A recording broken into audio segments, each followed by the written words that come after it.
Chapter 26. Aarya paced nervously through the corridors of the West Wing. Her friends were waiting for her just outside the castle gates. Earlier that morning, Arnav had simply said, "You will meet your chaperone in the corridor." He had refused to reveal who it would be. At least one thing comforted her. It definitely wasn't Kabir. Did he forget to send someone? Aarya wondered anxiously. He must already be buried in meetings. Does he expect me to wait here like a fool? And then miss the fair entirely? Mrs. Sharma's exit pass clearly required a chaperone. The guards would never allow her to leave without one. "Let's go." Aarya turned sharply. A man stood beside her. He wore a guard's khaki uniform. His helmet covered most of his face, and his eyes remained fixed on the ground. Who are you?" Aarya asked cautiously. "Your chaperone, of course." His voice was calm but distant. He said nothing more. Aarya studied him carefully. "I feel like I know you," she said slowly. "Have we met before?" "I highly doubt that," the guard replied flatly. Something felt wrong. "Why don't you show me your face?" Aarya pressed. The guard stiffened. "Excuse me, I do not owe you any explanation. If you ask me another question, I will leave, and without me, you will not be able to cross the castle boundary." The guard snapped. His irritation bubbled up suddenly, like pressure escaping from a sealed bottle. Arya's eyes widened. "Your Highness." "Is that you?" she whispered. The guard reacted instantly. He grabbed her arm and pulled her behind a stone pillar. Before she could speak again, his hand covered her mouth. "Shush!" He removed the helmet. It was indeed Arnav. Aarya stared at him, stunned. "How did you know it was me?" he asked in a low voice. Aarya pointed at his hand, which was still covering her mouth. Arnav quickly released it. "What are you doing here?" she demanded softly. "Answer my question first," Arnav insisted. "How did you know it was me?" Aarya crossed her arms. "Only a few people know that I cannot leave the castle without a chaperone," she said. "My friends, Mrs. Sharma and you." "My friends are already outside. Mrs. Sharma certainly wouldn't disguise herself as a guard. And you already rejected Mr. Singh. So logically, the only chaperone acceptable to you, after the army general himself, would be you." Aarya looked directly at Arnav. Silence followed. Arnav stared at her for a moment. Part of him looked annoyed. Another part looked impressed. "But why are you here?" Aarya asked again. "And disguised as a guard?" "I am your chaperone tonight," Arnav said calmly. "You were right earlier. I cannot trust anyone else. And if I arrived as the Crown Prince of Matsya, the entire village would gather to stare." A faint smile touched his lips. "I have never been to a village fair before, so I was curious." Arnav adjusted the strap of his helmet. "But Your Highness, you cannot go like this." Arnav suddenly pulled her closer by the waist. Her breath caught. "Why not?" he murmured. "I am not the only one hiding my true identity." Aarya froze. What do you mean?" For a brief moment, fear flashed across her face. Arnav noticed it immediately. "I mean your friends," he said lightly. "They are not attending the fair as royal servants either. They are going as commoners." Arnav released her waist. "I am doing exactly the same." Arnav adjusted his uniform and began walking toward the castle gates. Aarya remained where she was for a second, still unconvinced. "Come on," Arnav called over his shoulder. "I would rather not arrive late to my first village fair." After a moment, Aarya hurried after him. Chapter 27. "Wait, what if my friends recognize you?" Aarya said, hurrying to catch up with him. "They won't." Arnav was already near the exit post. "How?" Aarya lunged forward and wrapped her fingers around his wrist. Arnav stopped and turned toward her. He pushed his helmet slightly upward so she could see his face clearly. "My helmet is larger than the armor," he explained calmly. "No one can see my face properly. And even if they do, they wouldn't recognize me." He continued walking slowly as he spoke. "Most servants in the castle, rarely interact with me directly. There is a reason the West Wing is private. At best, they have seen the side of my face in the corridors before lowering their heads and bowing. Very few people make eye contact with me. And people associate royalty with wealth, Arnav added. I am not wearing jewels, a royal sword, or expensive garments. Just a guard's armor. Aarya listened quietly. He gave her a confident look. I've done this before, trust me, no one will know. Then he gently patted her head, as if calming an anxious child. They walked past the castle gates. No one stopped them. Aarya immediately spotted her friends waving excitedly. Her heart began pounding loudly in her chest. Come on, Priya, let's go already, Bella called impatiently. Wait, Jui said suddenly. Who is this gentleman? Arya's jaw tightened. Her knuckles turned white. Before she could respond, Arnav spoke. Hi, my name is Veer, he said casually. I serve His Highness in the West Wing, Aarya quickly added. Yes, he also wanted to visit the village fair, so I thought he could join us. Is that okay? Of course, Jai laughed. The more the merrier. Now let's go. Jai began leading the group toward the fair. Arnav and Aarya walked slightly behind the others. So Veer, Bella asked curiously, how do you know Priya? Well, Arnav replied smoothly. I've seen her serving His Highness. We work the same shifts on the same days, so we got to know each other. His answers were calm and precise. Are you scared of His Highness too? Bella asked suddenly. I'm not, Arnav said. But why do you ask? Priya says he's insufferable and throws tantrums over the smallest things. Bella grinned. No, no, no. When have I ever said that? Aarya almost shouted. Jui jumped in eagerly. Priya also says he's heartless and has a rotten personality. Aarya quickly clapped a hand over Jui's mouth. Priya is such a scaredy cat, Mr. Singh said, laughing. They were approaching the village fair now. Everyone walked ahead excitedly.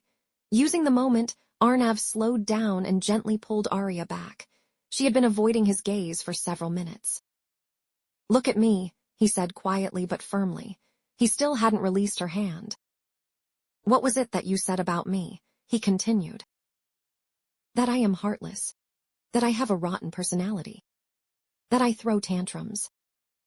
Aarya kept staring at the ground. Arnav finally released her hand. I'm so sorry, she said quickly. Really?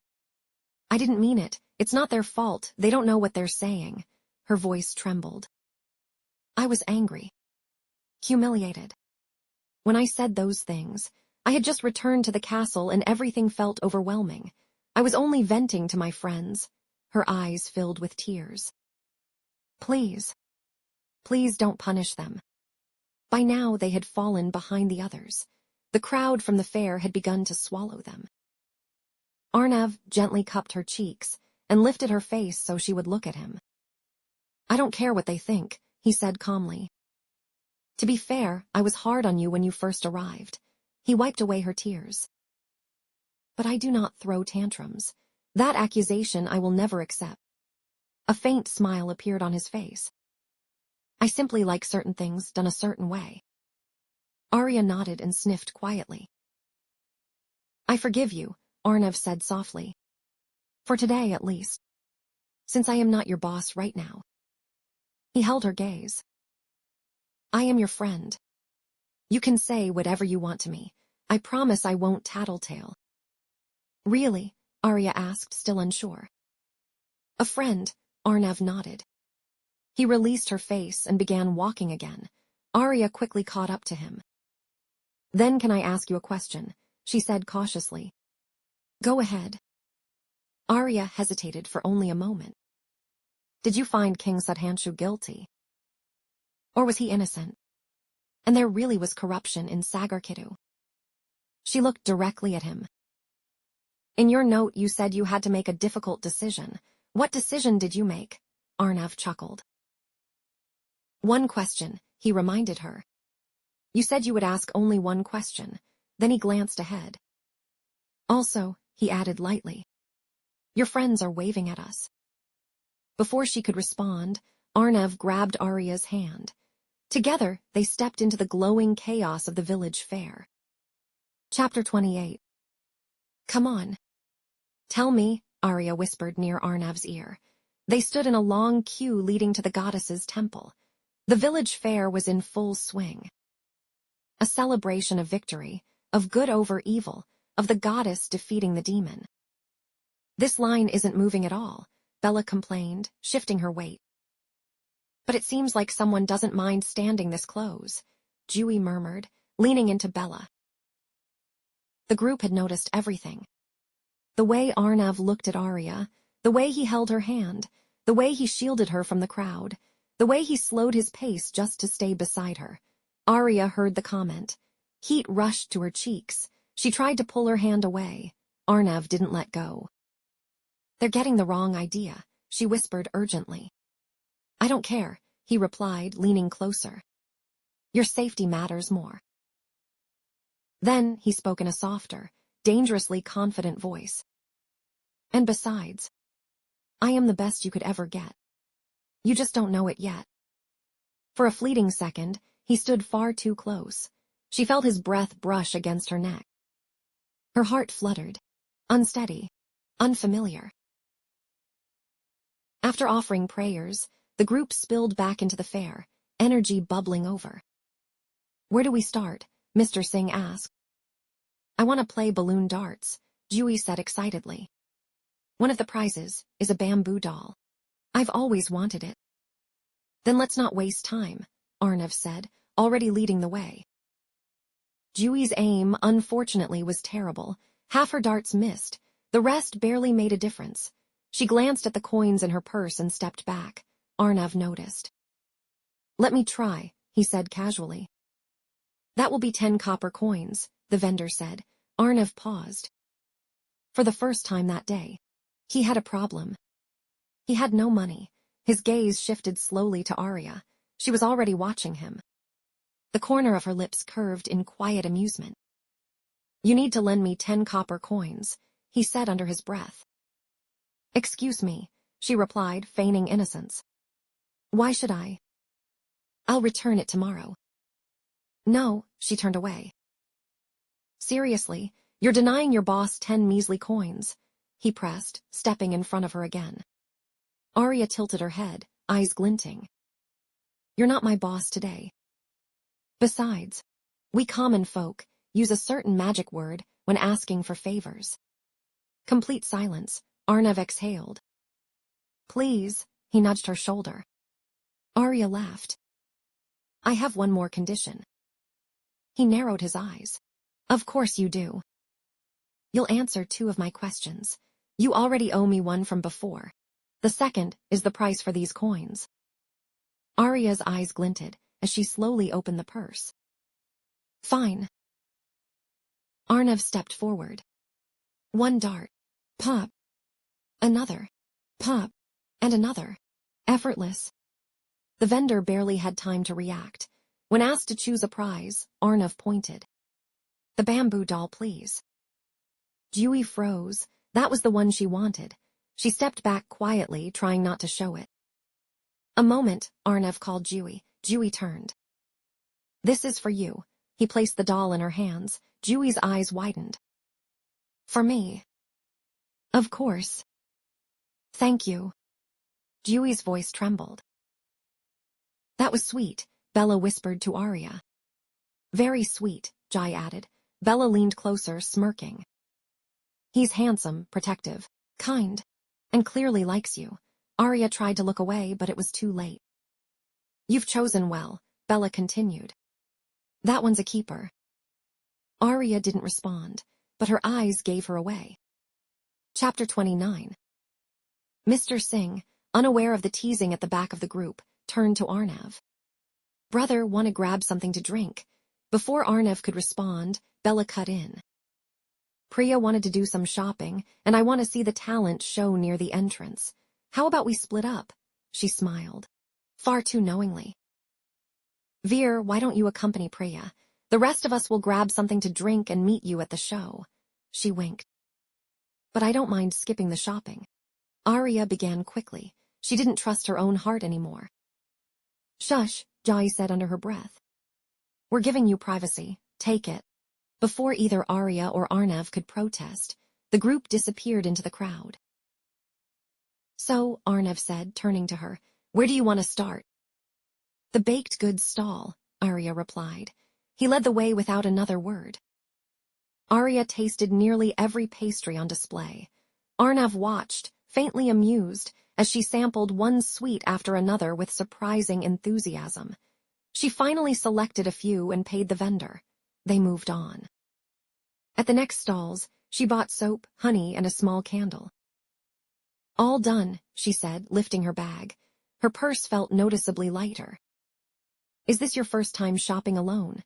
Arnav asked casually. Aarya stilled. He was right. "Why do you ask?" she said, masking her reaction. "You didn't negotiate, didn't ask for a discount." He studied her. "Common folk usually do." "Perhaps you're not as common as you claim." "I believe in paying fair prices," Aarya replied, her voice steady. "Fair prices," Arnav scoffed lightly. "They were overcharging you." Aarya knew better than to argue. "Look," she said quickly, changing the subject. "A fortune teller, let's go." Aarya and Arnav sat side by side inside the dimly lit tent. The old man examined her left palm, then Arnav's right. "This is ridiculous," Arnav muttered. "Let's leave." "Patience," the fortune teller said grandly. "Do not insult ancient wisdom." "You and your wife." Arnav coughed, disguising a laugh. "No, no," Aarya said quickly. "We are not married." "If not now," the man continued calmly, "then it will happen soon. You are destined for each other, even if you run from it. Destiny will bring you back." Aarya and Arnav, both of them went still. "This woman," he said to Arnav, "will be your peace, your calm in the storm, the only success that will truly matter to you." The fortune teller slowly turned to Aarya. "And this man will be your protector. He will never fail to love you." Arya's heart raced. Too fast. Too loud. She stood abruptly, bought the amulet he offered, and stepped out without a word. "Why the hurry?" Arnav caught her wrist outside the tent. "Nothing," she said quickly. "You were right. That man was ridiculous. I'm sorry for wasting your time. Let's find the others." But her voice didn't match her eyes. She tried to move forward. Arnav didn't let go. "Let's do one last thing," he said, pointing ahead. "The Ferris wheel." Aarya handed over the last coin in her purse. They climbed into a seat together. As the wheel rose slowly into the night sky, the noise of the fair softened beneath them. "Will you answer my questions now?" Aarya asked quietly. "You owe me, remember." Arnav leaned back slightly. "You asked me 3 questions when we entered the fair. Right now, I owe you 2 answers. But if you want the 3rd..." A faint smile touched his lips. "You'll have to answer one of mine first." "What is it?" Aarya asked immediately. "Why did the princess walk away from the alliance? Was she in love with someone else?" Arya's breath caught. "No, not at all," she said quickly. "The princess walked away from the proposed marriage alliance because no one asked for her consent. She was afraid.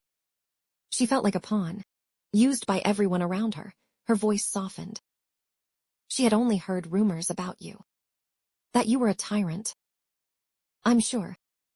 If she knew you now, she would regret her decision." The word slipped out before she could stop it. Arnav didn't respond immediately. His hands tightened slightly, then relaxed. He took a slow breath. "My turn," Aarya asked softly. "Go on." "First question, was King Sudhanshu guilty?" "No," Arnav said. "He's innocent. I verified it. The treasury is nearly empty." Aarya frowned. "Then is the corruption real?" "Yes," he replied. "The revenue never reached the palace." Arya's eyes widened. "How?" "Because someone from the palace is behind it," he said quietly. "Someone powerful enough to steal from the crown." and remain invisible. Aarya's heart dropped. Your third question was about my difficult decision, right? Arnav continued. He looked out into the distance. Aarya nodded. I know the culprit, but I cannot arrest him yet since I do not have enough proof. So it's a man. Aarya flinched. Who is it? Arnav glanced back at her. I answered 3 questions. This is a 4th one. He shrugged lightly. I'll tell you when I'm certain. You will tell me, promise, she asked, hope slipping into her voice. I'll think about it. A small, teasing smile appeared on his lips. Aarya looked down. The entire fair stretched beneath them. Glowing lights, distant laughter, flickers of color in the night. Beautiful, she whispered. Beautiful indeed, Arnav said quietly. Aarya looked into Arnav's eyes. He wasn't looking at the fair. He was looking at her. Chapter 30. When Arnav and Aarya rejoined the group near the main entrance, a royal chariot was just arriving at the fair. Kabir was driving it.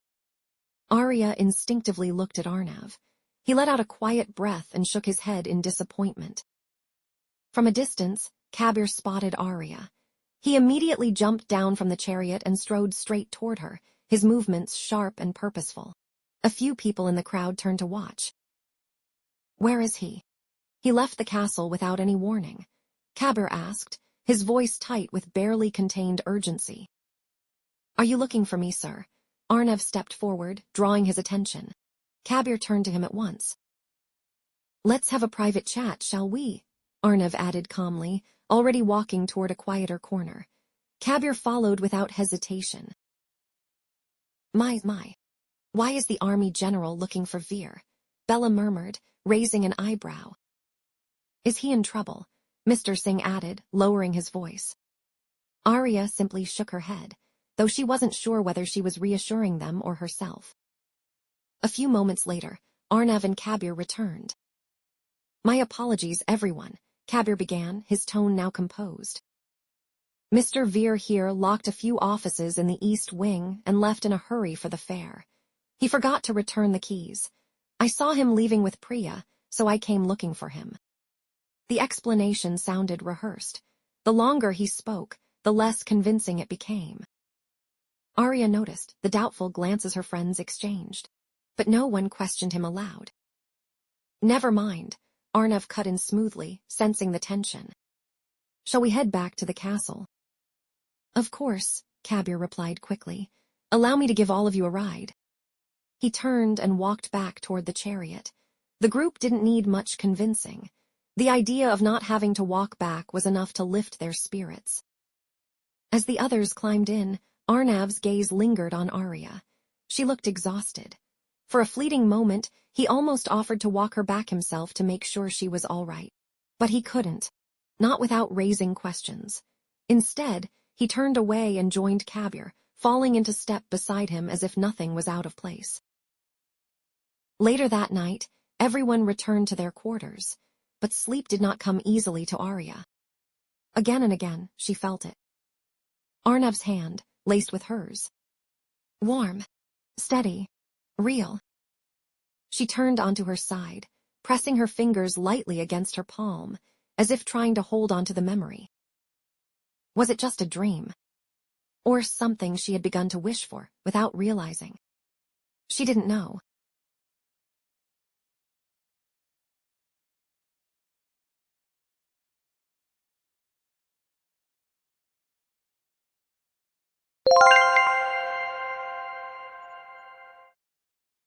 Thank you for listening. As the writer of this story, I have a question for you. What do you think fate has planned for Aarya and Arnav? Every choice has a consequence. Every secret has a cost. And every path leads to a new challenge waiting to be faced. Will they lift each other up or tear each other apart? The answers await in the next episode. If you're enjoying the story, please like, subscribe, and follow the channel so you never miss an episode. Your support helps this story reach more listeners, and it truly means the world to this writer. See you next time.